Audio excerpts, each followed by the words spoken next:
la question.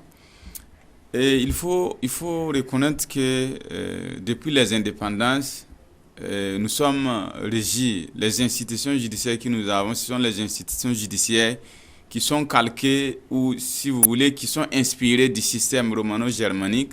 Ça veut dire que le système des pays qui appliquent d'obédience francophone, et nous avons hérité de ce système du colonisateur. Et ce système fait que nous avons ce que nous appelons les tribunaux de grande instance et les tribunaux d'instance qui ont été par le temps supprimés.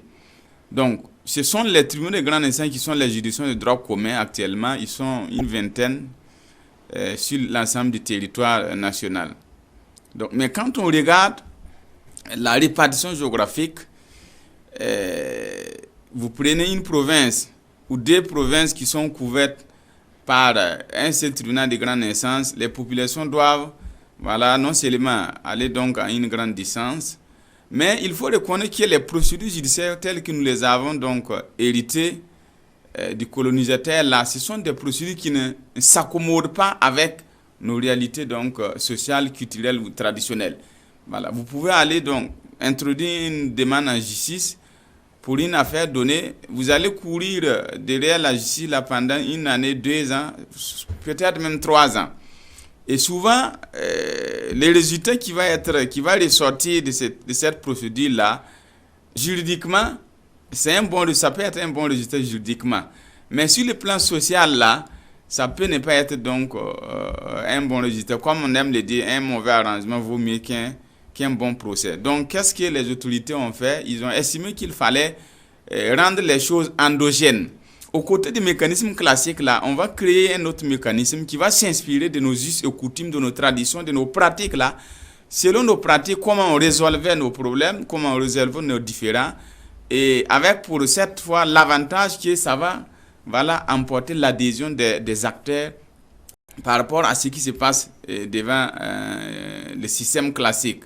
Donc, avec un avantage, l'adhésion des acteurs, parce que c'est le système de la médiation, de la conciliation, mais que sur le terrain également, ça va permettre aux acteurs là, qui sont des acteurs qui vivent ensemble dans la communauté là, de garder cette cohésion sociale au sein de cette communauté. Si vous partez en justice, il y a deux contradicteurs, forcément il y a quelqu'un qui va remporter, mais les répercussions ou l'impact au niveau donc de la société, puisque ce sont les mêmes acteurs qui se retrouvent dans les quartiers, se retrouvent dans les secteurs et villages là, qu'est-ce que ça donne en termes d'impact ou de résultats, de conséquences sur le vivre ensemble.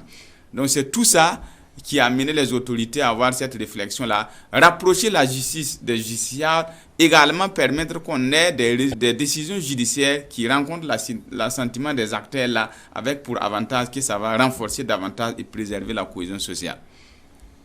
Ok, alhamdulillah rabbil alamin. Voyons que en tout cas, la loi, en tout cas, elle est la bienvenue.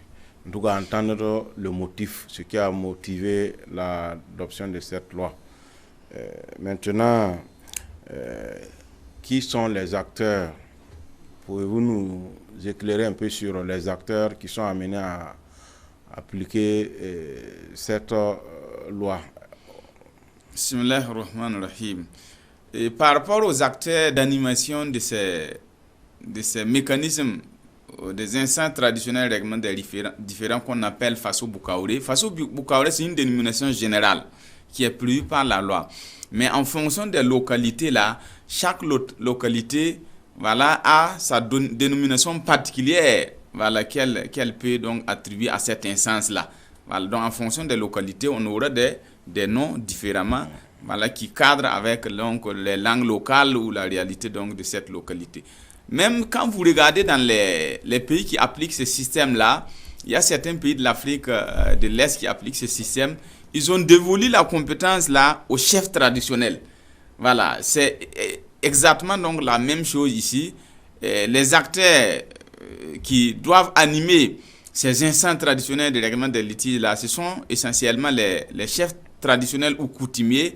Mais la loi dit que dans les localités où il n'y a pas de chef traditionnel ou coutumier, ce sont donc des personnes d'une certaine autorité qui sont reconnues donc par la population comme des personnes ressources là. C'est eux qui vont animer ces instances de règlement traditionnels de règlement donc des différends. Donc on peut avoir des chefs coutumiers ou traditionnels, mais d'autres acteurs qui sont des personnalités, des personnes de l'issue reconnues et respectées à l'intérieur de la société là, qui vont animer ces instances-là.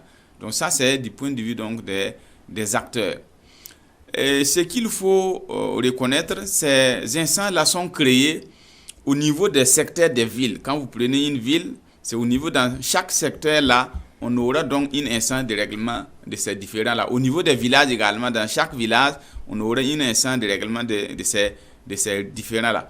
Maintenant, il y a ce qu'on appelait l'organe de recours qui aura une compétence qui s'étend au-delà, puisqu'il y a des litiges qui peuvent s'étendre au-delà du ressort d'un seul village ou d'un seul secteur. Dans cette hypothèse-là, c'est ce qu'on appelait les instances de recours là, qui peuvent être présidées par un juge étatique qu'on appelle juge de paix, qui seront donc, dont les modalités de désignation seront fixées par voie réglementaire.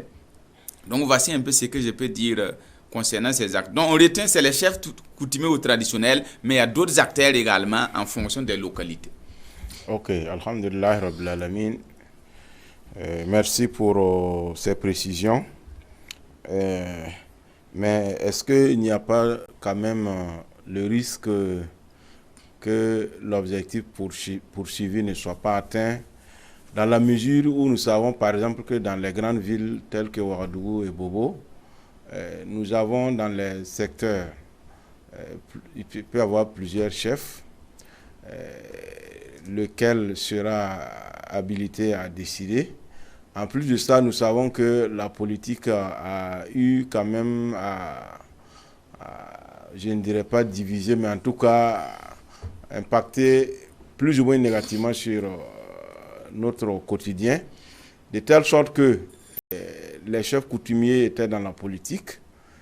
Ceci a créé des dissensions entre les citoyens et certains responsables.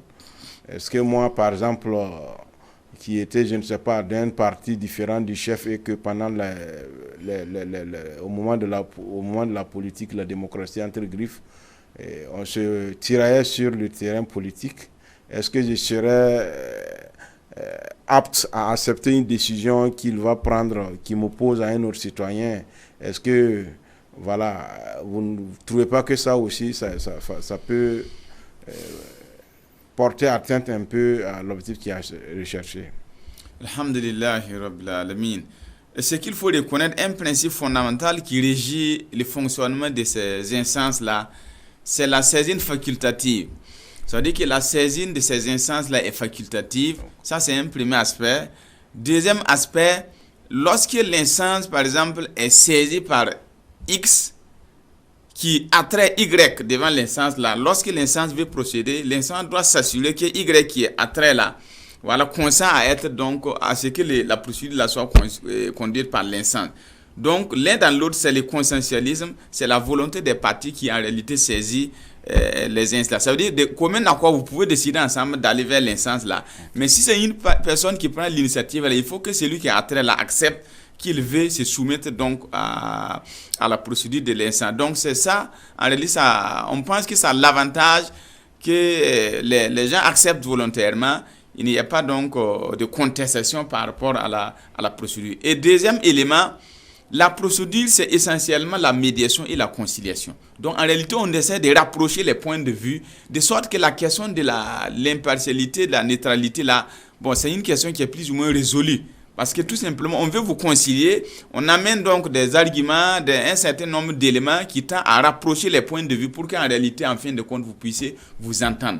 Donc, on ne pense pas qu'il y ait des questions de contestation, de réquisition sur des questions d'impartialité et autres, dans la mesure où c'est la conciliation et la médiation qui sont les aspects fondamentaux qui gouvernent ces instances traditionnelles règlement des différends. Alhamdulillah rabbil alamin, ça c'est assez clair, donc il n'y a pas de risque à ce niveau. C'est bien en tout cas conçu. Donc nous allons progresser avec le sujet. Donc ça veut dire que des tests réglementaires doivent être pris pour davantage rendre opérationnel ces juridictions, si on peut le dire ainsi. Maintenant, quel peut être, voilà, vous avez déjà parlé de le ressort territorial des différentes juridictions. Nous nous rendons compte que ces juridictions-là, dans les grandes villes, c'est les secteurs et autres. Et dans les autres localités, c'est les chefs de village et autres. Maintenant, vous avez parlé de chefs coutumiers ou traditionnels. Quelle est la nuance entre ces termes? Qui est habilité dans un village à siéger? Oui, je pense que il y a la définition de ces instances-là sont réglées dans la loi sur la chefferie coutumière, la chefferie traditionnelle, et voilà, notamment. En fait, quand on regarde dans la compréhension, même dans la loi là, le chef coutumier est dépositaire des spiritualités ancestrales. Voilà, donc ça c'est l'aspect religieux, la religion traditionnelle. Mais quand on prend un chef traditionnel, voilà, c'est une autorité de gouvernance politique, judiciaire, voilà, qui est reconnue donc dans une localité donnée. Donc voici un peu la différence, la dépositaire des spiritualités ancestrales, et de l'autre côté, en réalité, c'est une autorité politique et judiciaire également. Donc voici la nuance entre les deux instances ou les deux acteurs. Maintenant, je voulais dire un mot sur les matières qui doivent être dévolues, qui doivent être déférées devant ces chefs coutumiers ou traditionnels. Quand on regarde la loi dit que toutes les matières-là relèvent de la compétence de ces instances traditionnelles de règlement des différends, à l'exception de la matière administrative. Donc, lorsqu'il s'agit d'une question qui met en cause l'État, ou ses démembrements, ou des personnes publiques, ou des personnes, des structures qui exercent des prérogatives de puissance publique, là les Faso Boukaoré ne sont pas compétents. Par exemple, vous avez un PIH, vous avez une autre personne qui estime que votre PIH a été illégalement établi par l'autorité compétente. Là, ça ne peut pas être réglé par les Faso Boukaoré. Ou bien vous avez un marché public avec la mairie ou l'État. Ça ne relève pas de Faso Boukaoré. Mais les autres matières-là, que ce soit en matière de travail entre employés et employeurs, en matière civile, il y a des contrats que vous avez signés, il y a des engagements qui ne sont pas respectés, ou bien la matière pénale même relève de la compétence de Faso Boukaoré. Ça veut dire que là où il y a des questions donc d'infraction, que ce soit un crime ou un délit qui normalement doit être déféré à la censure du juge pénal là, ça relève d'ailleurs donc de la compétence des Faso Boukaoré. Maintenant, sur la matière précise, la matière pénale là, la loi dit que lorsque les Faso Boukaoré sont saisis d'une question qui constitue une infraction, ils doivent automatiquement faire le rapport, la remonter l'information au procureur du Faso de la localité du ressort auquel il relève, l'instance la relève. Et c'est au procureur du Faso, au regard donc des circonstances là, de décider de se dessaisir au profit des Faso Boukaoré ou bien de dessaisir les Faso Boukaoré là pour conduire donc la procédure. C'est à lui d'apprécier est-ce qu'il n'y aura pas un risque de trouble à l'ordre public, est-ce que la gravité donc de l'infraction, est-ce que l'instance qui n'a pas en réalité des pouvoirs coercitifs, voilà, est-ce que cette instance là pourrait gérer l'affaire là. C'est à lui donc d'apprécier. Maintenant, au cas où le procureur du Faso décide de se dessaisir au profit des Faso Boukaoré en matière pénale, la loi dit que vous êtes compétent. Mais c'est toujours la conciliation, la médiation que vous devez appliquer. Vous ne devez pas vous comporter comme des officiers de police judiciaire. Vous ne devez pas vous comporter comme une juridiction répressive, en infligeant des services, en ordonnant des mesures restrictives de liberté, des mesures restrictives de droit, voilà, comme garder les gens à vue, des traitements cruels, inhumains, des services. Non, vous ne pouvez pas administrer ces mesures-là, voilà, aux acteurs qui vous ont saisis. Vous devez rester dans votre rôle de médiation, de conciliation pour approcher donc les points de vue là, afin que la solution soit trouvée au problème qui vous a été soumis. Donc, toujours en matière pénale, Vous savez qu'en matière pénale, il y a maintenant ce qu'on appelle la médiation pénale qui peut être conduite par le procureur, notamment pour les personnes majeures.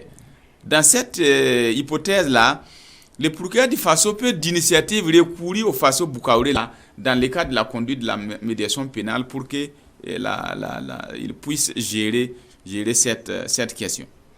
Également, il peut arriver qu'il y a des affaires sensibles qui peuvent secouer, qui peuvent menacer l'ordre social, la cohésion sociale, des troubles à l'ordre public. Quand il y a des affaires de cette envergure-là qui peuvent menacer le vivre ensemble-là, la loi dit que priorité est donnée au Faso Boukaouré.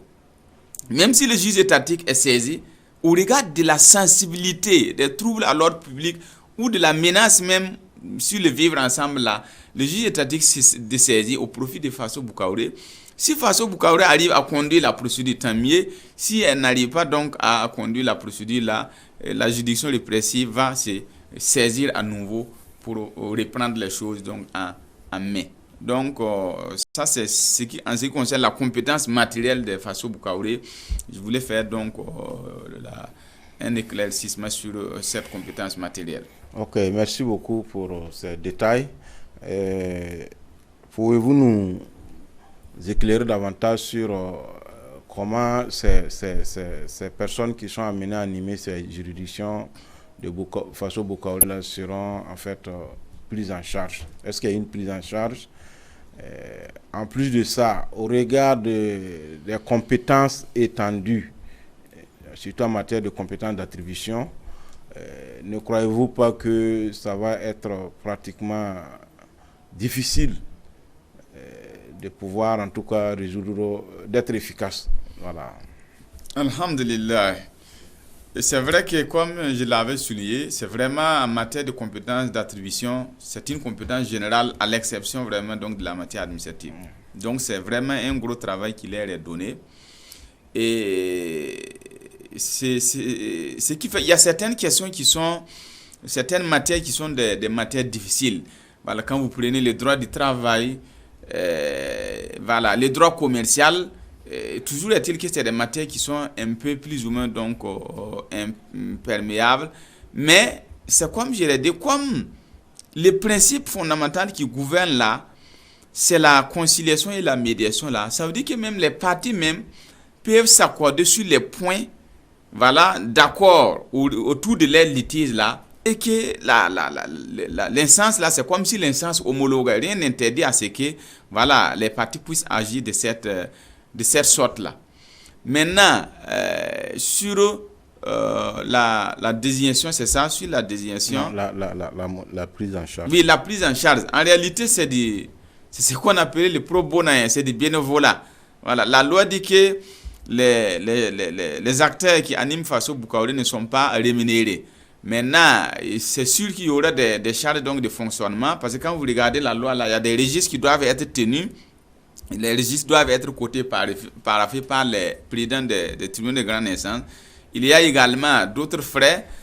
Bon, ça c'est à l'État de prendre en charge ces frais de fonctionnement. Mais en ce qui concerne la rémunération même des acteurs animateurs, là, voilà, c'est du bénévolat. Il n'y a pas donc de rémunération de ces acteurs-là. Et quand on regarde certains pays qui appliquent le même système-là, c'est la même chose, c'est la gratuité. Mais il y a des pays dans lesquels, en contrepartie, la contrepartie qui revient à ces acteurs-là, c'est les immunités. On leur a accordé des immunités où on ne peut pas les poursuivre sans une autorisation. Par exemple, dans certains pays, si vous voulez les poursuivre, il faut forcément passer par le ministère de l'administration territoriale. Puis c'est dans beaucoup de pays, ils relèvent de ces ministères ou du ministère de la sécurité. C'est une immunité qui leur est donnée dans l'exercice de leurs fonctions. Voilà. Mais ici, au regard de la sensibilité, puisque dans ces pays-là, la matière pénale là, ne relève pas de ces instances-là. La matière pénale ne peut relever de ces instances-là que si renvoi express d'un tribunal de droit commun classique. Mais ici, ces instances-là sont compétents d'office pour gérer la matière pénale. Ce qui fait que si on met des questions d'immunité dedans, ça va poser donc beaucoup de problèmes. Ce qui fait que la loi expressément dit, les acteurs qui animent ces instances-là, si vous vous rendez coupable d'infraction de traitement inhumain, de services et autres choses-là, vous êtes poursuivable devant les juridictions comme tout autre citoyen. Voilà. Ok, merci. Je vois que, en tout cas, si c'est du bénévolat, je crains fort que ces juridictions puissent fonctionner parce que au regard de leurs attributions, je me demande s'ils vont pas passer tout le reste de leur vie en tout cas à écouter les gens et à vouloir trancher, étant donné que au regard de la proximité et de la, disons, la confiance qui existe entre les gens, les problèmes c'est tous les jours. Je me demande si à un certain moment, ils auront encore le temps pour faire autre chose, pour se prendre en charge. Donc peut-être que l'autorité devrait revoir les choses à ce niveau pour que voilà, tout fonctionne normalement comme il faut.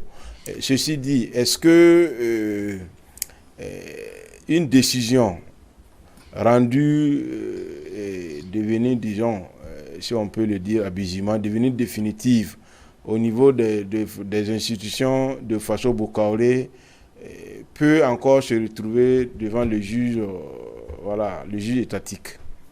Alhamdulillah Rabbil Alamin. Donc ce qu'il faut retenir dans la loi dit clairement, puisque dans le mécanisme là, d'abord il y a deux hypothèses.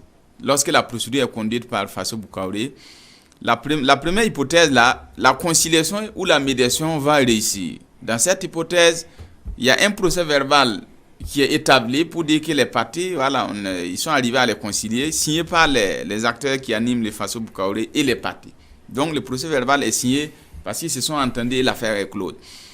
Dans la deuxième hypothèse, là, s'ils n'arrivent pas à rapprocher les points de vue, là, ils peuvent trancher au regard donc des éléments qu'ils ont sur le terrain, de la pratique donc de la localité et autres. Donc là, ils vont rendre une décision qui est exécutoire. Et la loi dit que cette décision-là, c'est une décision qui a les mêmes garanties qu'une décision judiciaire. Voilà, garantie donc de reconnaissance, qui peut être exécutée, qui peut mobiliser la force publique dans le cas de l'exécution forcée. Cette décision-là bénéficie des mêmes garanties qu'une décision qui est rendue par une juridiction donc étatique. Maintenant, il peut arriver que, au regard même du contexte ou des répercussions du rebondissement après la décision rendue par le Faso Boukaoré là, il y a donc une menace à la paix, à la cohésion sociale au regard de la décision. Dans cette hypothèse-là, le procureur général peut, sur instruction du ministre de la Justice, du garde des Sceaux, le procureur général peut déférer cette décision-là, voilà, à la censure donc des tribunaux étatiques qui vont l'annuler et la procédure là peut être reprise devant les juridictions étatiques. Ok, alhamdulillah rabbil alamin. Vous avez en fait des voies de recours, mais c'était dans le cadre où, par exemple, le litige là transcendait la compétence territoriale d'une seule juridiction. Mais est-ce que la loi prévoit en fait un second degré comme le système judiciaire classique où il y a la première instance et l'appel? Est-ce qu'en matière de Faso Boukaoré, ce mécanisme aussi est prévu? Alhamdulillah Rabbil Alamin. Donc, par rapport aux voies de recours, évidemment, il y a des voies de recours, mais je voulais dire un aspect avant d'en arriver.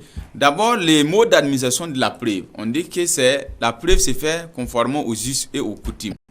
Bon, les us là, c'est les pratiques. Voilà, qu'est-ce que les sociétés ont l'habitude de faire en matière de preuve devant donc, lorsqu'il y a un conflit, devant une autorité qui doit trancher.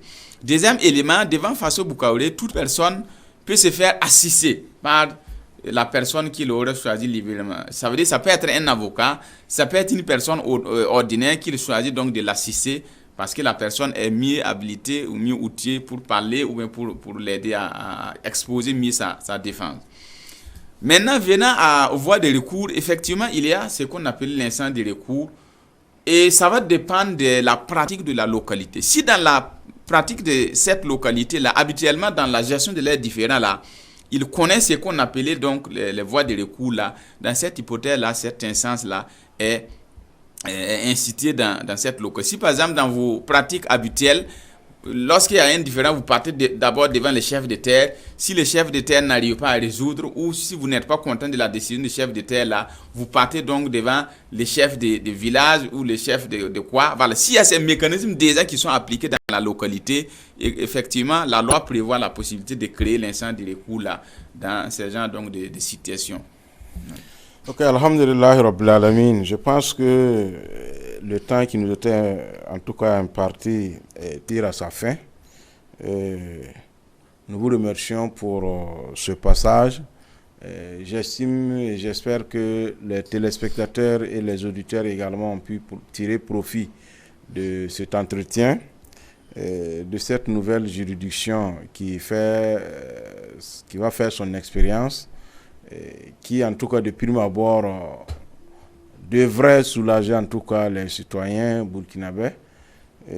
Donc, je ne sais pas si vous avez un dernier mot à l'adresse des téléspectateurs. Un dernier mot, c'est peut-être par rapport à la question de la rémunération. Je pense que on peut estimer que c'est une phase pilote. On verra avec donc la pratique là, parce que ce que vous avez dit, c'est vrai.